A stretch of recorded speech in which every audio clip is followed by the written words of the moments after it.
But with that, I'm going to go ahead and introduce Mike Goddard, who is one of our board members and an amazing volunteer, one of the masterminds behind our Spring Wings Bird Festival for folks who are able to come out and enjoy that.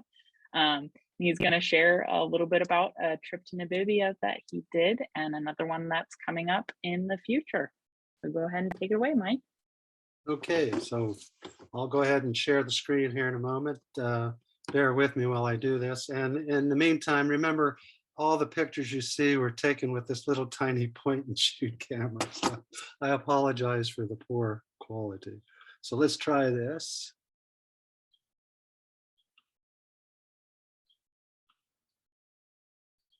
Okay. Okay, are we playing? Not yet. Uh-oh. Okay. Can you see my screen? Nope. Okay, hang on. Okay, there we go. How's that? There it is. Yep. Okay, now I got it. Okay. Now I just got to figure out how to play it. Okay, here we go. There we go. Perfect. Okay. All right. Well, in September of 2021, my wife Cindy and I took a trip to Namibia. We were gone for 17 days and we had a really great time, and just going to tell you about our trip here. For those of you that aren't familiar with Namibia, it's north of South Africa and just south of Angola. And the country just to the right there is Botswana.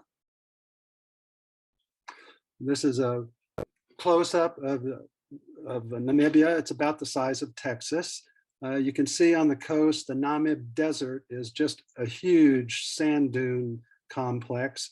The central part of the country, where there's a little bit of elevation, not very much, about 2,500 feet is as high as anything gets. But the central part of the country, that kind of greenish stuff with the hills, is sort of a brushy country. A lot of the rest of the country is just barren. So we left from Windhoek. We flew into Windhoek, and then we went out towards the Namib Desert to a place called Sossusvlei. Here's a satellite picture, so you can see Windhoek. We dropped south and then headed out to the coast, and about halfway down that brown sand dune complex on the coast there is a place called Sossusvlei. It's like a little white finger sticking into the dunes there, and that's the Schaub River trying to reach the ocean, which it hasn't done for a long time. So we flew into Windhoek. It's a small airport. You get to climb down out of the plane on the ladders, which are on the steps, which I thought was lots of fun. And you get to smell the jet fuel. Being an old Air Force guy, that was exciting too. This is the vehicle that we took on our journey. It was a little Nissan six-pack cab. It was myself, Cindy, and our guide, Shapaka. And we stayed a couple of nights in Windhoek at this country club resort. Pretty nice grounds. It was pretty quiet. The tourism was pretty dead in fall of 2021. There weren't very many people there in Namibia. So we kind of had the place to ourselves, which was nice. And the birding was pretty good here on the grounds. We did go into the sewage lagoon in Windhoek. You know, as a birder, you have to go to the sewage lagoon. And we saw some pelicans and some Egyptian ducks and some shell ducks and stuff. And saw African hoopoe, but couldn't get a picture of it with that little camera. He wasn't cooperating. We also went to a reservoir north of town, and you can see there's some Egyptian geese there, the black and white birds, the orangish legs. And then off to the extreme left, you can just see an African sacred ibis there in the left-hand corner. And then there are lots of crowned lapwings here in the forefront. There's a group of birds in the middle there. I think they might be cormorants. We also went to a market on our day tour of the city, a small market. There weren't not a lot of action going on there. This is half of the market. The other half is a lunch counter where they serve beef. Our guide said they go through about 8 cows a day in this place. Namibia is definitely a meat-eating country. There's a lot of game meat on menus at restaurants and hotels and such. Things like eland and oryx and part of the city tour included this Christ Church was built in 1907. The Germans settled Namibia. They colonized it around the turn of the century. And so you'll see the German influence everywhere in the country. The Brits came in World War I and kicked them out. But this is the old German administrative headquarters buildings in Windhoek, date from about the same time, around 1910 or so. And this is the new government buildings and the jacaranda trees there, just really beautiful, beautiful place. So we spent a couple days in Windhoek birding around, and then the next day we left and we headed south down through that hilly country. You can see we saw baboons everywhere. And you see this country here is kind of brushy and some trees. That's what most of the central part of the country looks like, kind of brushy like that. But yeah, baboons everywhere, lots of them. We went to the Solstice Dunes Lodge and we stayed here one night. And the lodge has dining facilities and bar and everything there on the right, those larger buildings. And then the chalets are off to the left. And we stayed in the second one, and really nice facilities, big open shower, nice patio. Afternoon, you're in the shade of the hill. And this is the view out the front porch. The slit in the ground here is called Cesarean Canyon. And it's called that because that's how many Cesarean it took to reach water at the bottom. The riems were the straps that they used to join the oxen together on their wagons. And Ces, I assume, is like 6 or 7 of those thongs that to reach the water at the bottom. And this is what the bottom looks, about 30 meters down from up above. And there are pools of water, and there are actually little toads in the pools there. And this is the river, the Schaub River, that's trying to reach the ocean. And definitely this is the dry season. And we headed out from the lodge out to Solstice Dunes. And this is sort of the way it looks. You see the sand dunes on the way out here. And you're going through the bottom of this river, big wide valley, kind of a big river channel. And we stopped at Dune 45, so called because it's 45 kilometers down the road. And I climbed up on top. This is the view from up top. You can see that big, wide, broad valley in the bottom and the dunes on either side. The dunes are slowly filling in the valley. But the river right now still flows a little bit. And this is looking the other way, uphill from where I was, and just more sand dunes off into the horizon. Just incredibly tall red sand dunes. Looks a little quiet out there, but we did run into some oryx out there, and saw a pair here with a little young calf, and that was kind of cute to see. The oryx are huge; they're cow-sized. They're very large. We went to Dead Vlei, and it's so called because of the dead trees. They're camel thorn trees that grew there when water reached that portion of the river basin. But it's been cut off by the dunes that you see behind you. And the trees have been there for a long time. It's just so dry that they're not rotting. They're just standing dead. You can see the bottom of the pan here. There, a little bit of water does get in there sometimes. And there's some green trees. We saw a few birds there. We saw, I think, was a falcon nested in one of the trees. And this is our guide Shapaka with Cindy at Dead Vlei. And you can see that dune going up behind them to the left. That's called Big Daddy Dune.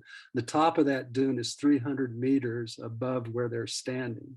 So there's no way that water is going to reach the river. But a little ways upstream is a place called Solstice Dunes, and there is some water there. There was when we were there, a few birds hanging around, but I think that's about as far downriver as the water gets. And that only flows after a good rain up in the mountains.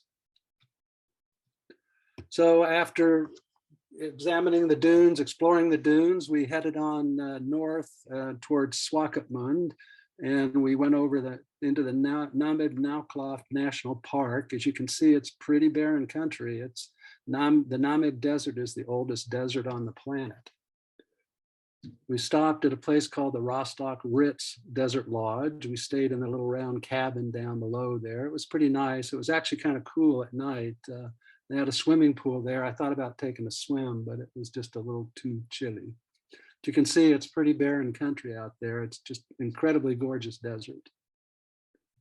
And from there, we headed on up to Swakopmund across the flat gravel plains. And we got what our guide calls the African massage. Very few of the roads are paved. Most of the roads are gravel like this. So we get a little African massage on the day's journey. We did make a couple of stops, one at a little mountain pass, and then a second one at the bush toilet just before we got to Swakopmund. This is Cindy coming out of the bush toilet. And then when you do get to Swakopmund, we run into these little brackish lagoons with sand dunes with the ocean behind them, with just loaded with flamingos, lesser and graders here. I think the lessers are the pinkish ones in the background with the darker bills, and the graders are up front here, the lighter birds. We also saw greater flamingos on the estuaries between Walvis Bay and Swakopmund. As we drove north, it was about 30 miles between the two places. And we got into, we also saw great white pelicans swimming along as we got into Swakopmund. Kind of colorful guy here, a little more than white, I think. And this is Swakopmund. They've got a nice lighthouse. It's kind of a resort town. It's got a paved highway that goes directly to Windhoek. And so it gets a lot of tourist traffic. You can get all sorts of extreme sports here if you want: skydiving, parasailing, four-wheel drive, dune buggies, boat tours, just anything you want you can get here at this little resort town. Spent 2 nights there. It was kind of fun. This is the promenade. We just kind of hung out there, had some ice cream one day, had beer the next day. It was quite nice. It's pretty cosmopolitan. Vendors, we picked up a few little knickknacks and trinkets and stuff there. There weren't a whole lot of places to buy handicrafts in Namibia, but this was one of them. And this is a Herero woman and her son. They're in her costume. One day we were there at Swakopmund. We took a 4x4 dune tour out to a place called Sandwich Harbor. And it's a place where the dunes come right down to the ocean and just cut your access off. It's kind of an interesting place. Along the way, we saw some Cape fur seals, several little groups of them, occasional individuals. We also had interactions with the ostrich up on the dunes. This is a female. She's got a Nara fruit there, and I think she's either trying to get the chicks to peck on it and eat it, or she's trying to break it and eat it herself. But we watched her for a couple of minutes up on the dunes, and then we went around the corner, and here were some Springbok. They're hanging up on the dunes. You can see the green plant is the Nara again. It's one of the few plants out in the dunes here. So we got to look at the Springboks here. They're the smallest of the little antelope that we saw. And then at the end of the tour, our guide brought us up back to the ocean, and we had a little picnic. And I took a panorama. You can see the sand dunes here. We just took a panorama of the dunes. Just amazing dunes. After went back to Swakopmund, the next morning we headed north and along the coast. We went to the town of Henties Bay and stopped at this fishing trawler that just covered up with white-breasted cormorants, and watched that for a little bit. There were some people there that were selling crystals and stones and stuff. We picked up a few there too. It was kind of fun to see what they had. And then we headed inland to what's called Damara Land. It's just kind of a big red rock sandstone country. And we got a little bit more of the African massage here on our way in. And we're headed back to the other side of those hills, to the far side of the hills there. But this is kind of what it looks like coming in from the coast. It's starting to pick up a little vegetation. Along the way, we stopped at a little place and picked up some knickknacks. There's some Herero women had a little stand, and we actually bought one of the little elephants there. It's kind of cute. It sets up on our mantle right now.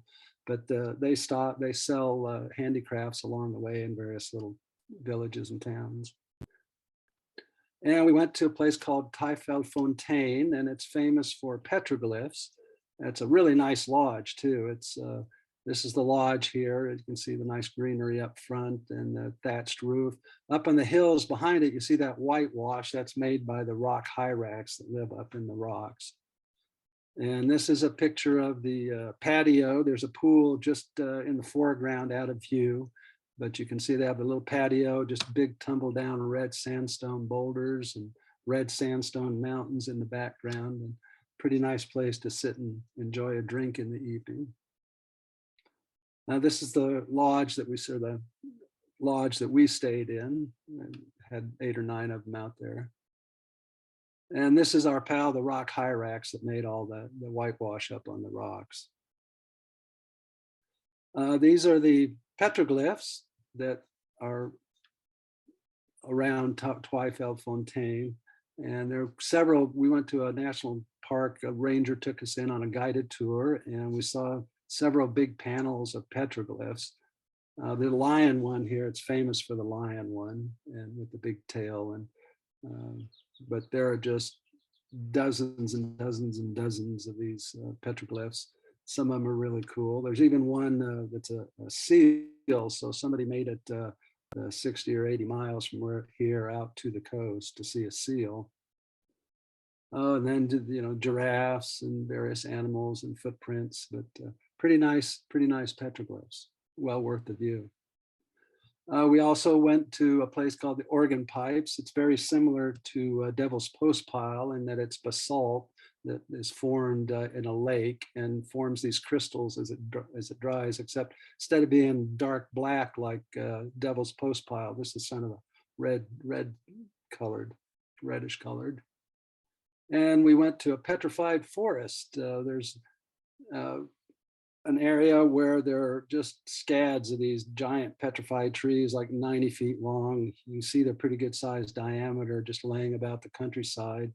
They say they were washed in from an ancient flood. Back behind them, you see those 2 little plants there. That's called a Wellswitchia.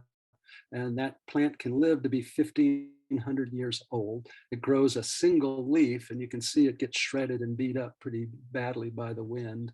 But that's sort of the national plant of Namibia. It's called the Wellswitchia.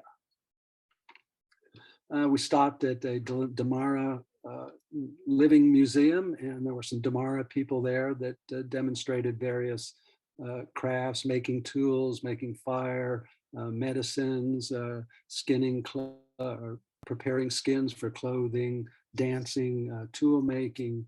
It was quite fun. We spent a couple of hours there, and they had some really, really nice handicrafts, probably some of the best that we saw in Namibia. And at the end, I actually got to get up and dance with the group there. It was a lot of fun. It was a really fun visit. We enjoyed it quite a bit.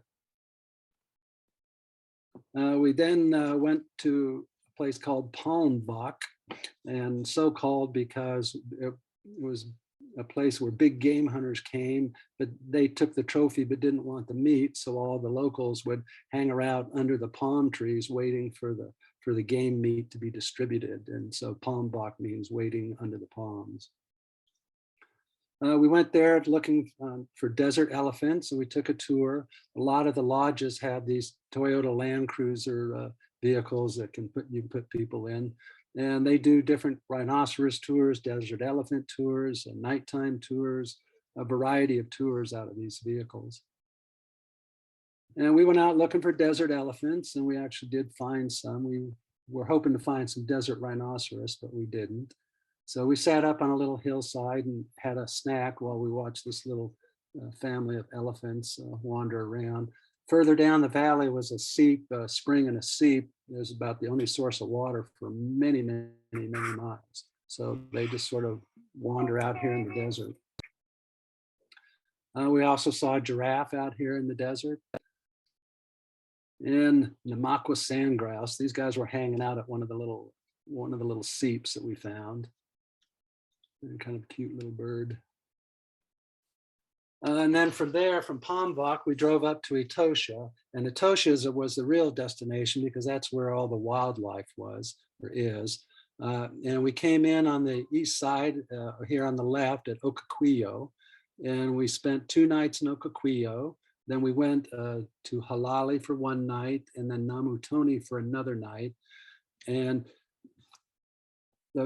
we get up early in the morning and go visit all the water holes, all these little green, white circles with green dot in the middle and a green circle around it are water holes. So we get up in the morning before breakfast, we'd go drive around to the water holes and on the roads looking for all sorts of wildlife, whatever we could see. And then we'd come back, eat breakfast, go out again for about another hour, hour and a half until it started getting warm. And then we'd come back into the rest camps and spend lunchtime, early afternoon, kind of swimming, laying in the shade, just relaxing. And then in the afternoon, we'd go out again before sunset and look for more wildlife. And the Etosha pan is just a huge salt pan. There was no water in it at all. The only water out there is at these water holes. So the wildlife congregates there. In the rest camps, you're closed in at night. They close the gate at sunset and don't open it till sunrise, and you're inside. But everything you need's there: restaurants, hotels, stores, the museum, campgrounds, lodges, just everything, bars. And each camp has a water hole at it. And this is the Okakwio water hole. It's kind of quiet during the day, but you can see there's a little duck there and a few birds working the water and some other wildlife off in the distance. At night, though, the rhinos came in and they'd come in and soak in the water at night. And there's a little place you can sit, some benches and covered benches you can sit and watch. And this is one of the water holes. Like I said, you're in your vehicle. You're not allowed to get out of your vehicle when you're out and about in the park, and you'll see why in a little bit. So you just drive around and check out the water holes, and hear a lot of oryx and zebra at this one. This was a fun one. This was some elephants and work in the water hole here. You see the oryx in the background and the little impalas there. Those aren't impalas. So, yeah, those are impalas there in the background there. And so it's kind of fun. You never know what you're going to see at the water hole. Some of them were real quiet. Others were busy and had a lot of stuff going on. This one had just zebras. I've never seen so many zebras in my life as I did on this trip. I mean, I probably quit counting after about 5,000. They're just everywhere out there, just tons of zebras. And this is like the zebra water hole here. This one's a little quieter. Got a couple of spotted hyenas there and a pied crow and an oryx coming in. But that one was a little quiet. We saw hyenas at quite a few places. Warthogs at some of them. Warthogs are very common here, so common that they have warthog signs along the highway like we have deer signs in the US. But there, I've got a closer picture of some of them. Oh, here it is. Yeah, these are alongside the road. They're everywhere alongside the roads, but you can watch them eat here. Yes, they are very ugly. That's our guide, Shapaka, commenting on the adaptation of it. Look at that face. Oh my God. So strange. They look pretty strange. So that's our pal, the warthog. But we no sooner started out like the first day we got there at Etosha, and we came across this group of elephants out there. I apologize, the video is really bad. I couldn't hold it steady. I'll stop it here in just a little bit. But these are the kinds of scenes you get to see at Etosha. Oops. I have my fingers in Oh, and this is our five-legged elephant. For some reason, the program turned him upside down on the first shot, but we call this the five-legged elephant. He came real close to the vehicle. You can see the salt pan off in the distance there. That's the Etosha pan. But he kind of wandered along the vehicle here eating, and we thought at one point he was just going to rub up against the truck. But he just kind of walking around pulling up acacia plants and eating them. And you can see why we call him the five-legged elephant. He's just wandering around the countryside here. He looks pretty old, and they don't have, the elephants here don't have large tusks like the rest of Africa. It's due mostly to the food that they have and the lack of minerals. Oh, and rhinos. This rhino we saw right along the roadside. He had just come from the water hole at Okakwio in the early morning. And we came out at sunrise and drove down the road, and he was just standing right there for us. And there are two kinds of rhinoceros. The black rhinoceros like this one, and they eat browsers. They eat a lot of this thorny acacia, and they can just chew that stuff up. It's incredible. And then the white rhinoceros, which are grazers, and they eat grasses mostly. And here's one of the black rhinoceros.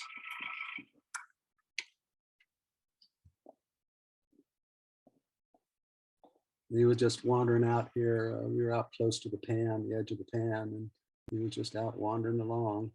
And we got pretty nice video of him up close. You can definitely see why they want you to stay in your vehicle. You wouldn't want to be outside with this guy walking around. But, he was pretty cool. And this is one we saw off at a distance, way off. I had my telephoto like maxed out because I couldn't believe how big this guy's horns were. He was way off in the brush, and we really couldn't get a good look at him, but I had to get a picture of that. And giraffes, boy, we saw lots of giraffes. Here they're just at a water hole. And it's kind of funny to watch them drink. And you can see some of the impalas there with the little curved antlers. Those are the impalas off in the distance, or up close, I mean, I'm sorry.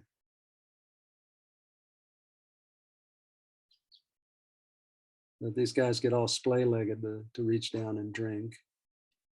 And I'm guessing they check out the area pretty well for the predators before they do that.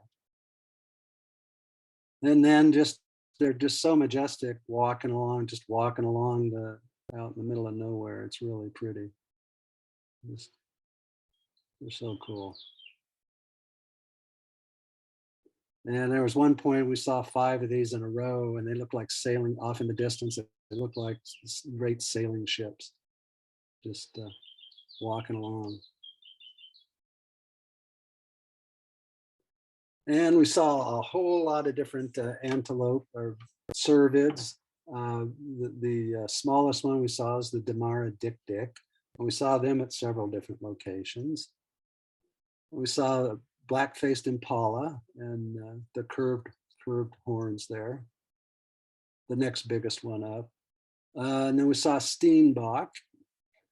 As you can tell, these are Afrikaner names, the steenbok. Here, the water hole. And the greater kudu. And talk about some impressive horns. These guys were just incredible. And here's a couple of them at a water hole.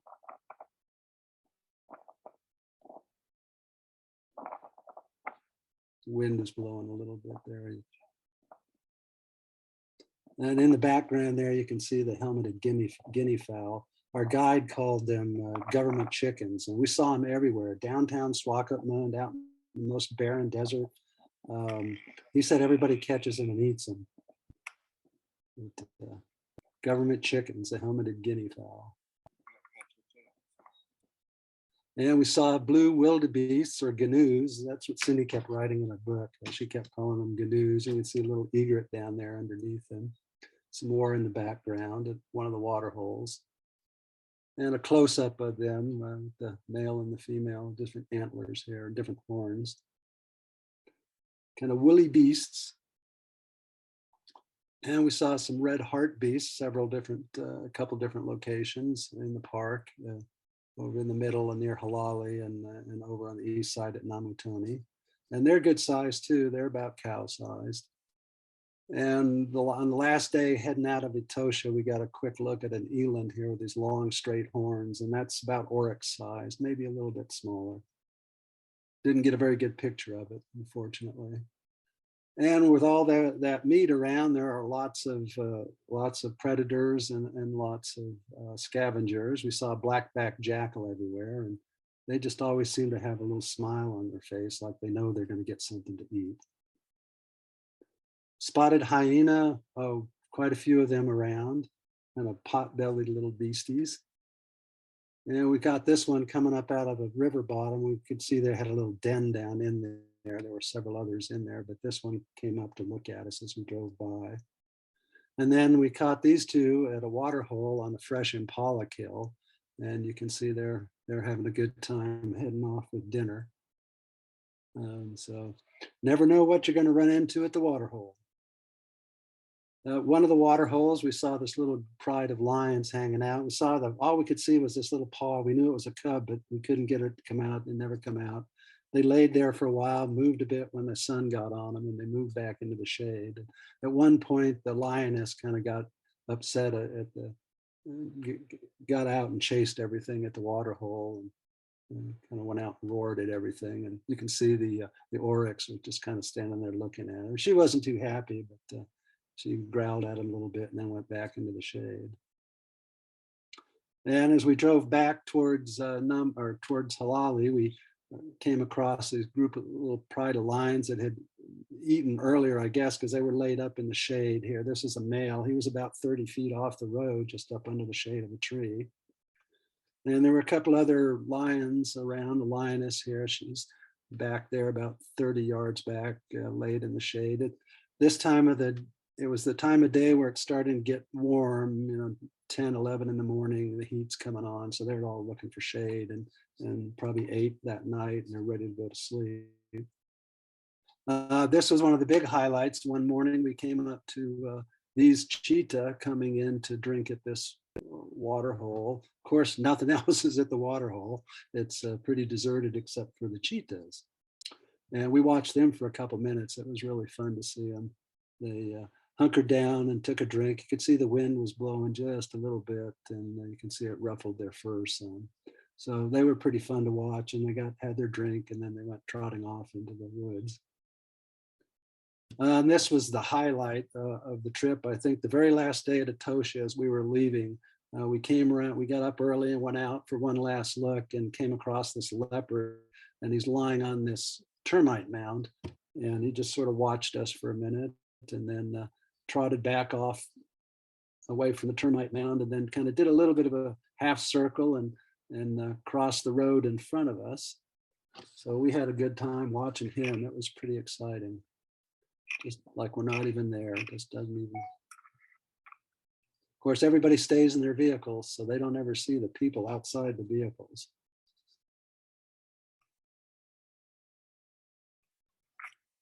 So now I'm going to show you some of the birds that we saw. This was not really a birding trip. It was mostly for wildlife, but we saw lots of birds and saw ostrich. We saw a couple of different korhans. This is the northern black korhan. We saw quite a few of these. And we also saw the red-crested korhan.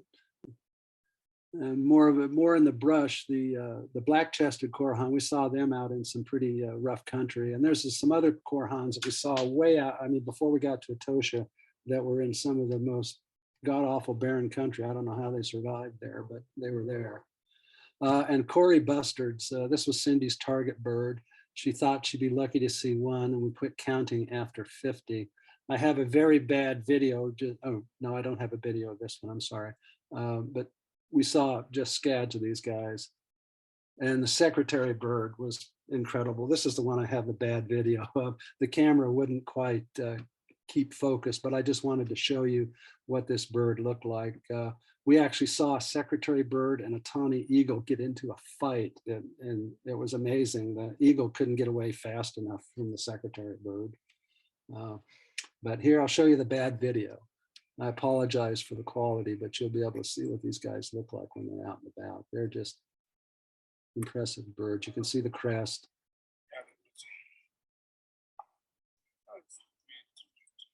Yes, I apologize. My camera wasn't keeping focus very well on this guy at all. And I'm not holding it very steady. But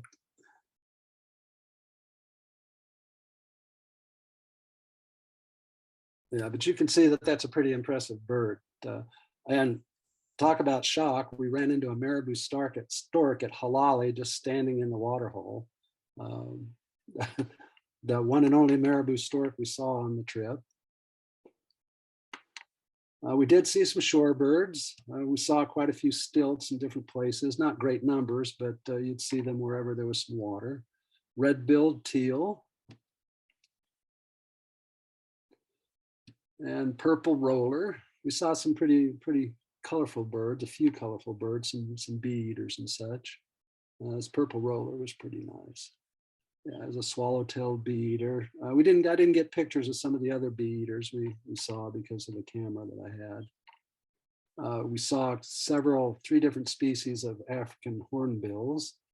And this is the southern yellow hornbill here.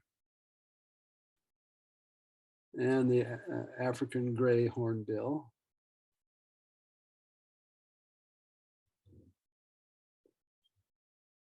So black-shouldered kites, and we actually saw a tree that had 30 black-shouldered kites just hanging out in it. We saw a fair number of raptors out here. This is a pied crow. They were common at all of the rest camps. White-backed vulture. We also saw a lappet-faced vulture, but didn't get a good picture of him. But both of these vultures are huge, like condor-sized vultures. They're just gigantic birds. But these were hanging out at a water hole. Here are the helmeted guinea fowl, the government chickens. We saw flocks of 50 and more of these in several places. At Waterbird, we did anyway. Red-billed spur fowl. We saw a lot of them around the rest camps, and wherever there was pasture and grass, they kind of like that. Some of the raptors we saw were tawny eagles. We saw quite a few of them. The one on the left is an immature. And this is an immature black-chested snake eagle. We saw quite a few black-chested snake eagle adults, but I didn't get any good pictures of them, unfortunately. But they were common. Steppe eagle, and the steppe eagle is more of a visiting bird, but we were lucky enough to catch this one hanging out at Etosha. And this Marshall eagle was just incredible. He sat up there in the tree and let me take several good pictures of him, even with my little camera. But that was a pretty good highlight to see him. He's just a beautiful, beautiful bird, and big too, pretty good size. After we left Etosha, we went up to a place called Waterbird Plateau Park. And Waterbird Plateau is a sandstone formation about 40 or 50 miles long, 8 to 10 miles wide, and it rises 450 meters above the surrounding countryside. And this is the park that's up there, National Park. This is the lodge where we stayed. You're most of the way up to the top, but you can see the top back behind you there, behind the cabins. Here's our guide, Chapaka, and I standing at the top. We hiked up a little trail up to the top there. You can hike around the top up there, but you have to have a permit. And you can see there's the other part of the Waterbird Plateau off in the distance. There's two portions of it. You can see that ridge off in the distance is the other part of it. And place was covered with these banded mongoose, and they were amusing to watch. I guess as long as you didn't have to pick up the trash was the job, but they were kind of funny. And we saw a couple of different mongoose. We saw yellow mongoose that were just out in Etosha, out in the grassland. But the slender or the banded mongoose you find mostly at the rest camps where they're feeding off of trash and everything. But they're amusing to watch. They're kind of funny. And we saw more Damara dicks there. They're just incredibly cute little things. They're so tiny, you just want to pick them up and hold them or something. We saw a few interesting birds up there, the crimson-breasted shrike, a really pretty bird. And the golden-tailed woodpecker, also up there at Waterbird Park. Cape starlings, they were pretty common in a lot of different places. And we took a trip up to the top of the plateau and went to what they called a hide and watched the giraffes. And there's a salt lick here. They've got a little chunk of salt, all that's left of the salt block there. And they just dropped it, and then they're going to eat that. There's a well and water, a hole right behind them there too, but they're after the salt. You can see in the background, they're just all sorts of giraffes out there. It sort of feels like you're watching a scene from Jurassic Park or something. There's quite a few giraffes up there. So we sat and watched them do this for a little bit. It was kind of fun. Just lots of giraffes back in there.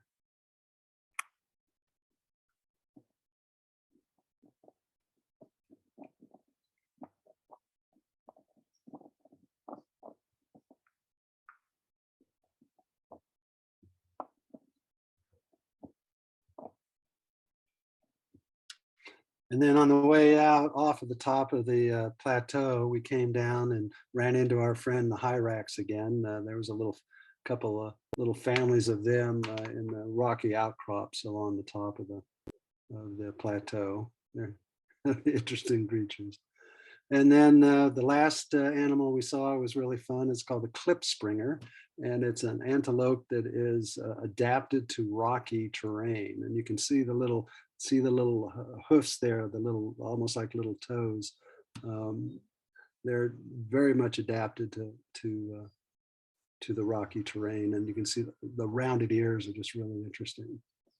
So we had a good time there at Waterbird, and then headed back to Windhoek, and we finished our tour up at Joe's Beer House, which is a mandatory stop in Windhoek. And we hung out there and had some game meat and some cold beer, and kind of relaxed after our journey. So that was our trip to Namibia. We liked it so much, we're going to do another one in September. And if you're at all interested after seeing the program tonight, there's my email address. Just give me an email and I'll respond to you with the itinerary, and we'll talk. So thank you very much. I appreciate your attention. Thanks, Mike. That was fantastic. I'm glad I was muted because I audibly squealed when I saw the baby ostriches. But if folks have questions, please put them in the chat or put them in the Q&A, and we still have a few more minutes with Mike. We can hopefully answer them for you. Or Diane Parker, if you have any questions. I have a question. How big is that secretary bird? It looked huge. It's about 3.5 to 4 feet. Yeah, well, not 4 feet. It's 3.5 feet, 3 feet high. Yeah, it's a good sized bird. And we pulled up at a water hole, and there were a pair of them, and we were watching them. And one of them was standing there looking at the ground, and just we were focused on that and didn't see this tawny eagle just dropped out of the sky right in front of the secretary bird and landed on the ground right in front of him. And the secretary bird just freaked out and went up, kind of jumped forward and bumped the eagle with its chest and knocked the eagle to the ground. And he knocked him back on his butt, and he was laying there with his talons up. And we didn't know what to expect, but the secretary bird took like half a step back, and the tawny eagle just scrabbled backwards as fast as he could and flew off. But they're big, aggressive birds, scary looking things. Alan has a fun question for you. How did you learn to pronounce all the place names? Just by listening to other people. It's the Afrikaners. It's Palmvak, and it's just strange names. And yeah, I had a slide I didn't. Yeah, the Afrikaner is just weird, and you just kind of pick it up listening to people tell, because Palmwag, that's how I pronounced it first. We got up there and they said, "Oh no, it's Palmvak," and it's just, yeah.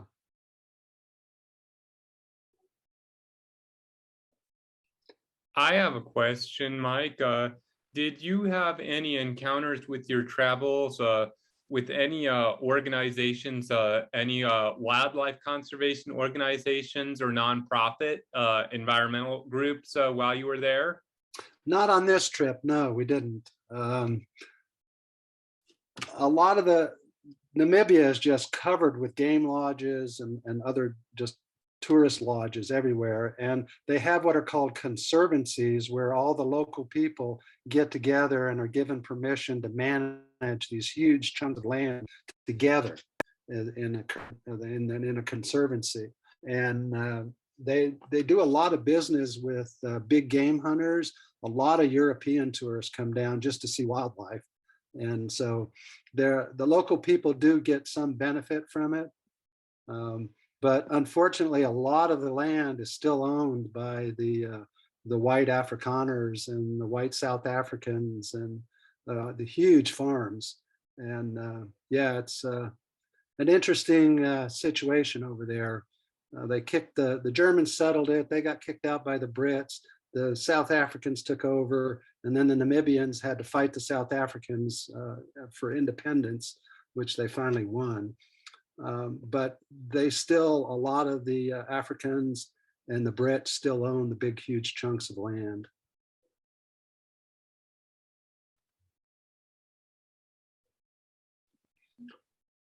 Yeah, it was a fun trip. We're definitely wanting to do it again. One more question. Namibia looks so barren. I wonder, how do animals find enough food to survive? It's pretty barren.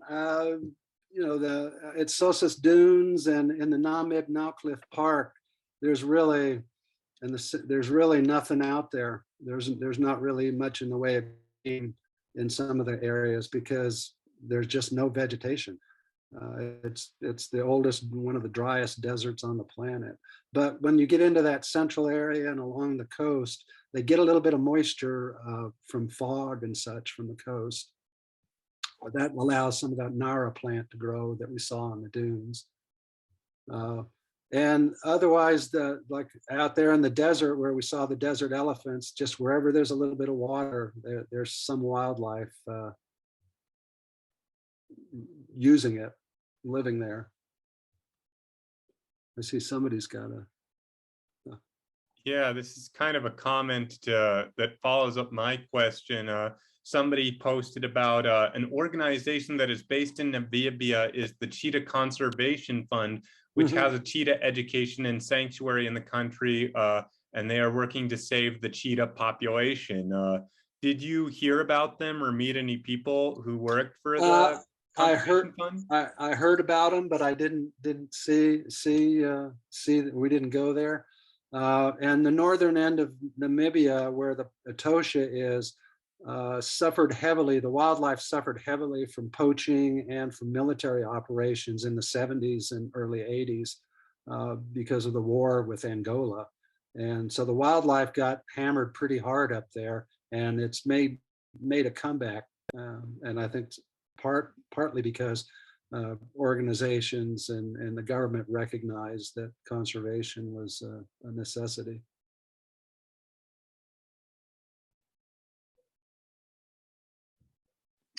Well, I don't see any more questions, and it's 7:59. So I want to thank you, Mike, for that wonderful presentation. Okay, and thank you for letting me present it. Thank you, everyone, for joining us tonight, and hopefully some of you can join Mike on his trip this fall, and we will see you in August or September. Thanks, everybody. All right, thank you.